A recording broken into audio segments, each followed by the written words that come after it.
Hello everyone, it's me, your average bonehead, Jay. So I just got back with my family from seeing the Super Mario Bros. Movie made by Nintendo and Illumination.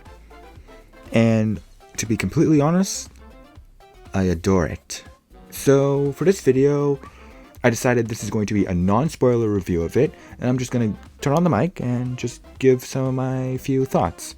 Once the movie comes out digitally, then I will do a full-on bonehead reviews of it. So yeah, let's start off with my only criticism towards the movie.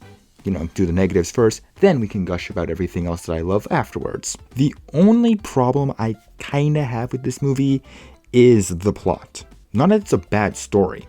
The entire plot is kind of exactly what I expected it to be, and it's a really good one. However, I do think some of the critics are right at it goes by really quickly. It's like a faster version of the Lego movie, basically. Like, there are actually really good character moments, but it feels like the movie is kind of more focused on getting to the next big scene rather than stopping and sitting down for all these little character moments.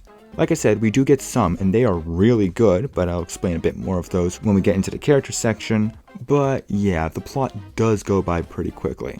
Granted, it did a lot of things I was not expecting it to do. Like, the movie's climax did something I was not expecting it to do.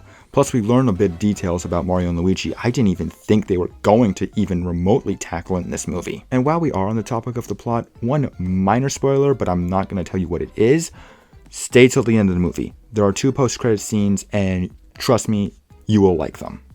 Alright, now to start gushing. The characters and their voices. First up, Mario, voiced by Chris Pratt. Honestly, despite being the part I was the most cautious about when going into this movie, I think Chris Pratt did a really good job with Mario. He did exactly what I expected him to do, and it felt like he channeled back in his inner Emmett from the Lego movie. There's another comparison. And speaking of which, I really like what they did with Mario and his arc throughout this movie. It's a pretty simple one, but really effective in making you sympathize with him. It also helps strengthen his relationships with his brother Luigi, voiced by Charlie Day, and Princess Peach, voiced by Anya Taylor-Joy. And hey, let's talk about those two. Luigi, voiced by Charlie Day in this movie, is Luigi. This is honestly the perfect portrayal of Luigi in my eyes. It's like they took his Luigi's Mansion and Mario and Luigi personality and just injected Charlie Day's voice into it perfectly.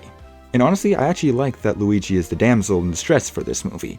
It makes perfect sense to give Mario and Peach's relationship a lot more time to shine. And speaking of, Princess Peach, voiced by Anya Taylor-Joy in this movie, is actually also really good. While I honestly still think the voice might be a bit too deep for Peach, I really got used to it after a while, and it was perfectly fine. And honestly, you people are crazy. You know who I'm talking about. You people. The ones who don't realize that this Peach is clearly based off her Super Mario Adventures version. There!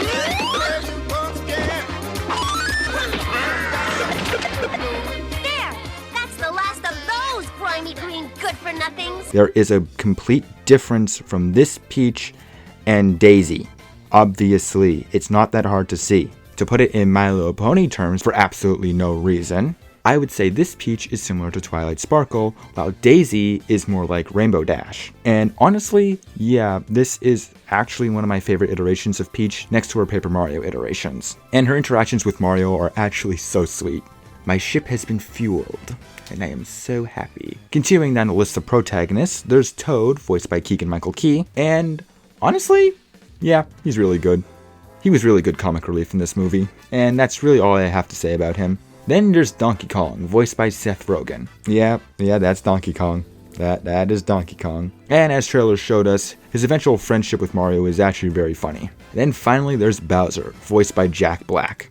He was the funniest character in this movie. Honestly, I found he managed to be both an intimidating villain and the source of most of the movie's laughs perfectly. It's like Jim Carrey's Robotnik from the Sonic movies. It's like they took his personality from the RPGs and infused Jack Black's voice into it.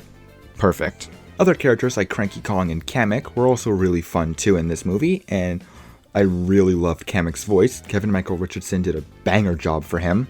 And one of my biggest praises for this film, they didn't turn any of the Toads, the Koopa Troop, or the Kongs into minion-like characters. I am so happy that they didn't do that. Thank you for having restraint. But you wanna know what didn't have restraint? The references. This has so much fan service. A criticism I do see with this movie that I also kind of agree with is it definitely feels like it's for Mario fans first and doesn't really do a good job of explaining this to the common public. But at the same time, who doesn't know Mario? The way this Mushroom Kingdom works is so immaculately beautiful. It takes the show don't tell approach of explaining how it works, how this place looks, and I love it. That one scene where they first enter the Mushroom Kingdom is beautiful. I want to play this. Same with all the other scenes. The Rainbow Road scene, gorgeous.